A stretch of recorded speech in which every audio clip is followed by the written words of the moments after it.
아무도 멸망치 않고 구원에 이르기를 주님께서 원하셔서 주님의 임하심이 우리 눈에는 더디게 보입니다.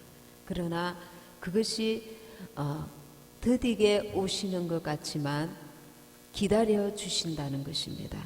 그런데 우리는 더디 오시기 때문에 육신의 내 삶에 방해받지 않기를 원합니다. 무슨 종말인가? 무슨 재림인가? 그때 돼서 자연히 열심히 이 땅에 신앙생활을 하고 있으면 마땅히 그때 되면 휴거되면 되지. 굳이 주님이 오신다, 재림의 때가 가깝다, 이런 설교를 들어야 하는가? 굳이 그것에 대해서 우리가 알아야 되는가? 깨달아야 되는가?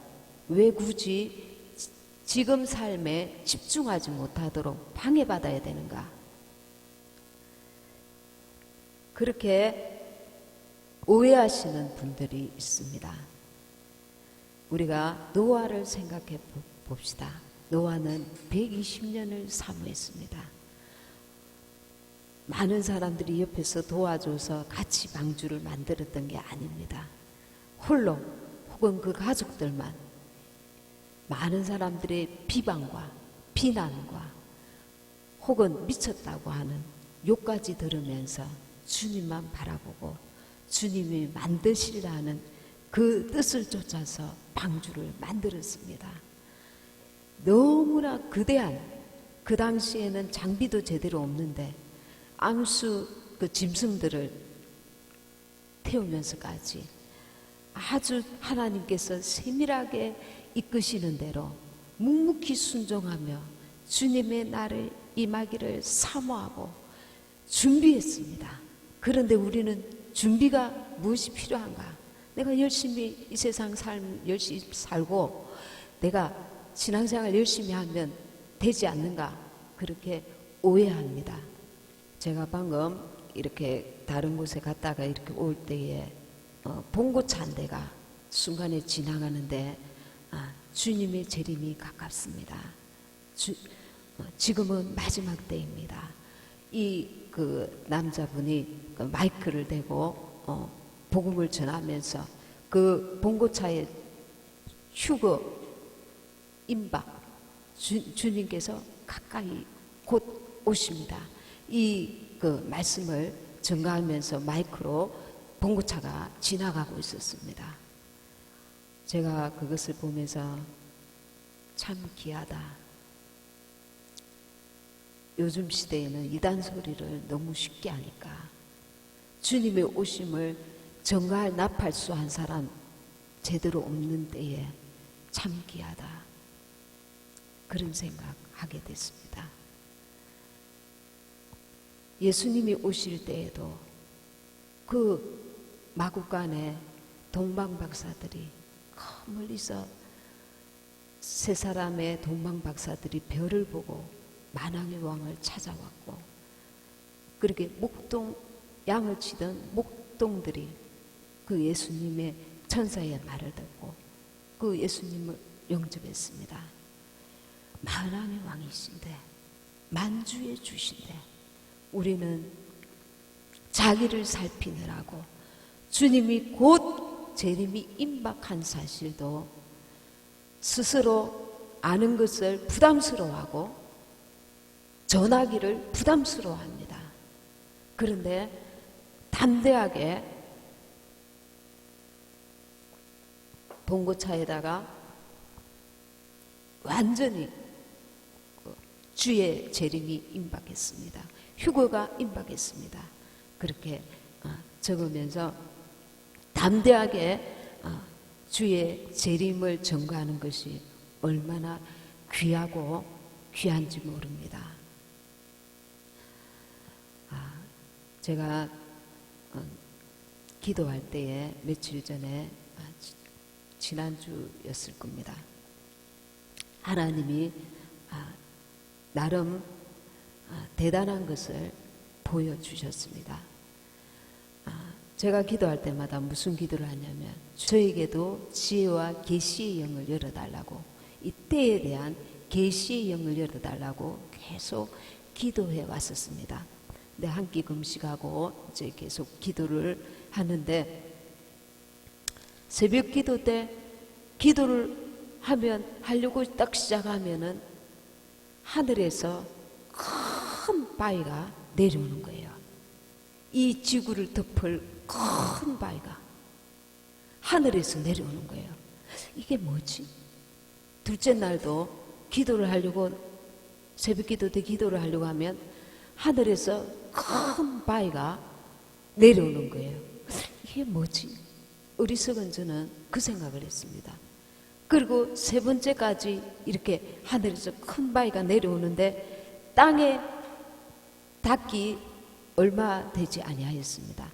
땅에 닿기에 그렇게 공간이 많이 남지 아니하였습니다. 그런데 그것이 7년 대환란이라는 것을 깨닫게 해주셨습니다. 큰 바위가 내려오는데 그 밑에 누구라도 깔려 있으면은 압사당하지 않을 자가 없는 그것을 보여주셨습니다. 그리고 그 다음 날에는 아주 인자하게 생기신 예수님이 문 앞에 기도하는데 잠깐 딱 보여주시는데 문 앞에서 문을 열려고 고리를 막 잡으시려는 그 모습을 보여주셨습니다. 그러니까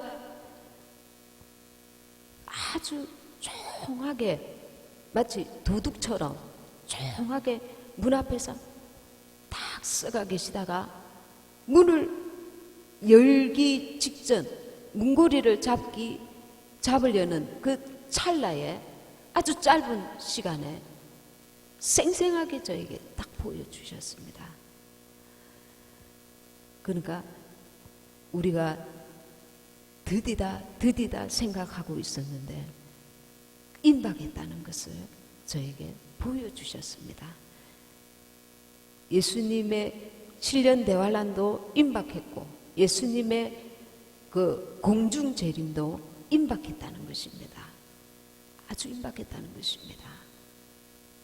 그래서 10절에 베드로후서 3장 10절에 그러나 주의 날이 도적같이 오리니 그 날에는 하늘이 큰 소리로 떠나가고 체질이 뜨거운 불에 풀어지고 땅과 그 중에 있는 모든 일이 드러나리로다.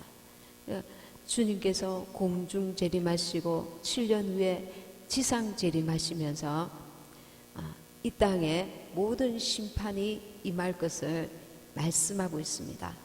11절에 이 모든 것이 이렇게 풀어지리니 너희가 어떠한 사람이 되어야 마땅하뇨 거룩한 행실과 경건함으로 하나님의 날이 임하기를 바라보고 간절히 사모하라. 우리가 아주 큰 목돈이 적금이 이렇게 탈 날이 이제 얼마 안 남았으면 지루하게 이렇게 아주 부정적인 마음을 가지고 부담스럽게 귀찮게 힘들게 그 날을 기다리지 않습니다. 그날에 이 일 이것도 사고 저것도 해결하고 이 일도 좋아지고 이것도 할 수 있다.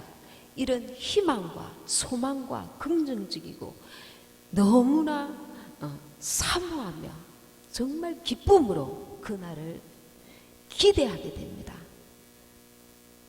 여러분과 저는 주님이 오시는 그 공중 재림을 날마다 밤마다 사모함으로 오늘 오실까 내일 오실까 내 마음 중심에 이 어떤 날보다 지금까지 내 생애 최고의 날 내가 그 날을 위해서 태어났고 그 날을 위해서 지금까지 인내하고 참아냈고 내가 그 날을 위해서 견디고 그 날을 위해서 내가 지금까지 올인하였고 준비하였기 때문에 그 날을 너무나 사모하는 마음으로 기다리십니까? 간절히 사모하십니까? 그날이 임하기를 너무나 기쁨으로 평강 가운데 기다리십니까? 내 마음이 너무 그날이 오면 너무 좋겠다. 정말 그날이 임하기를 그렇게 기쁨으로 기다리십니까? 평강 가운데 기다리십니까? 오히려 심판의 두려움으로 그날이 빨리 임하지 않기를 너무나 바라십니까?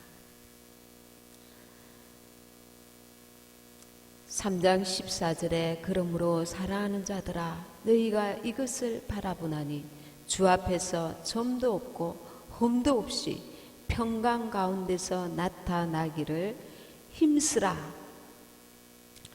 베드로서 2장에 보면은 점과 흠이 호색, 탐심, 자기 영광을 나타낸다고 되어 있습니다. 색을 쫓는 것, 그리고 탐하는 것, 세상에 있는 물질, 그리고 명예, 그리고 물건, 건물, 무엇이든 탐하는 것이 탐심입니다. 자기 영광을 구하는 것, 이것이 점과 흠이라는 것입니다. 호색, 세상에서 무엇인가 되려고 하는 것, 취하려고 하는 것, 보려고 하는 것, 만지려고 하는 것, 느끼려고 하는 것, 되려고 하는 것, 가지려고 하는 것, 점과 흠이라는 것입니다. 점과 흠이라는 것입니다. 호색, 탐심, 자기 영광. 떠날 때가 된 사람들은 이사 갈 때가 되었다든가, 떠날 때가 된, 한국을 떠나 미국을 간다든가, 떠날 때가 된, 고향을 떠날 때가 됐다든가, 거기에 걸맞는 우리의 준비가 필요합니다. 버릴 것을 버리고, 꾸릴 것을 꾸리고, 그리고 줄 것을 주고, 이웃집에 빚진 곳에는 또 빚을 갚고, 내가 몇 년 만에 올지 모르지만 처리해야 될 것을 처리하고 정리를 하는 것입니다. 이 정리하는 시간이 노아에게는 그 방주를 짓는 120년을 우리가 생각해 볼 수 있습니다. 우리에게는 이 시간이 아깝다는 거예요. 주님의 나라를 위해서 휴거되는 그 신부로서 내가 준비하는 시간이 아깝다는 거예요. 왜 이런 설교를 들어야 되지? 왜 이런 데 마음을 쏟아야 되지? 나는 이 땅에 지금 열심히 더 살아야 돼. 주님이 오시면 그때 적당히 주님께서 나를 데려가실 거야. 왜 이런 데 신경을 써야 되지? 주님 오시면 오시는 거지. 내가 오늘 열심히 하루 사는 게 그게 하나님 앞에서 옳은 게 아니야. 아니요. 세상에 점과 흠이 묻어 있기 때문에 나도 모르게 세상 욕심, 집착, 자기 영광, 탐심, 호색, 나도 모르게 내가 합리화시키는데 나는 주님의 영광을 위해서 이렇게 돈을 버는 거야. 주님의 영광을 위해서 나는 잘 돼야 되는 거지. 내가 합리화시키고 있는데 주님은 너의 영광을 위해서, 너의 탐심을 위해서, 네가 되고자, 얻고자, 취하고자, 만지고자 롯의 처처럼 세상을 사랑하기 때문에 그러고 있는데 하나님께서 너는 그게 점과 흠이야, 점과 흠이야, 점과 흠이야, 점과 흠이야 그렇게 말씀하시는데 아니에요. 나는 주님의 영광을 위해서, 주님의 일을 위해서 이것들이 지금 나에게 필요하단 말이에요. 그렇게 말하고 있다는 것입니다. 주님의 나라, 주님이 공중 재림하실 때 점과 흠이 없는 신부를 구하시기 위해서 우리에게 이런 시간들이 필요한데 나에게는 이런 시간들이 필요치 않아. 이런 설교가 내게 필요치 않아. 나는 지금 당장 주님이 오셔도 내가 정말 열심히 선한 일하고 주님을 위해서 열심히 살고 있으면 그것으로 족한 거야. 거기에 같이 묻혀져 있는 점과 흠이 나를 주님께로부터 가두어 두고 있는데 나를 로스의 처처럼 끌고 있는데 세상을 향하여 집착하고 세상의 마음과 생각을 집중하게 하여서 그 첫사랑을 회복치 못하게 하는데, 이 정과 흠 때문에 주님께 집중하지 못하고 주님의 날이 임하기를 간절히 사모하지 못하고 종말이 되지 말은 그렇게 하지만 내 중심은 그렇지 않다는 거예요. 내 중심은 내가 오늘 성실하게 주를 위해서 일하는 것입니다. 그러면서 주님이 오시는 것이 부담스러운 것입니다. 이것이 우리를 하나님 앞에서 심판날에 두려움 있게 합니다. 준비되지 아니하였기 때문에. 사역을 잘하고 있는데, 기도하고 있었는데, 말씀 보고 있었는데, 선한 생활을 하고 있었는데 첫사랑을 놓치고 있고 주님보다, 그리고 주님이 오심을 사모하지도 않고 나는 아직 점과 흠 때문에 준비되지 않은 것조차도 깨달을 수 없다는 겁니다. 깨달을 수 없다는 겁니다. 우리 중에 누가 그날이 임하기를 간절히 사모하나요? 누가? 사모하지 않는 자체가 죄라는 것을 알지 못합니다. 사모하지 않는 자체가 왜 죄인지를 아십니까? 점과 흠이 우리 속에 따닥따닥 붙어 있어서 내 영혼이 주님께만 집중할 수 없게 만들기 때문에 세상 욕심, 세상을 사랑함, 세상을 의지함, 세상을 바라봄, 세상의 그 집착, 그 롯의 처처럼 이것이 이 마지막 때에 우리를 주님께로 집중하지 못하고 올라갈 뻔했는데 올라가지 못하게 하는 점과 흠이라는 것입니다. 두려운 것이죠. 이것이 두려운 것입니다. 그래서 우리는 세상의 모든 것들을 내려놔야 될 때가 이제 왔습니다. 내려놓아야 됩니다. 마음으로부터, 중심으로부터. 날마다 우리가 이 땅에 있을 동안에 이 땅에 거하지만 내 중심에서부터 내려놓아야 합니다. 내려놓지 못한 것에 대해서 회개해야 합니다. 정리해야 됩니다. 모든 것을 다 처분하라, 그런 말은 아니지만 그럼에도 불구하고 마지막 때에 재물을 쌓아두는 자체가 어리석은 일이죠. 어리석은 일입니다. 없어질 이 땅에 대한 미련을 내려놓고 버리고 육체의 정욕을 바라보지 말고 생명의 말씀을 사모하고 주님 안에, 내 안에 주님이, 그리고 주님과 동행하는, 노아는 아무 세상에 대한 미련이 없었습니다. 주님께 집중했습니다. 방주를 예비하였습니다. 우리는 방주를 온전히 예비할 줄 모릅니다. 귀찮아합니다. 부담스러워합니다. 내 방식대로 살기를 포기하지 않습니다. 여전히 탐심이 가득하고 자기 영광을 구하고 호색하고 세상의 것들을 할 수만 있는 대로 더 취하여서 내일을 준비하려고 합니다.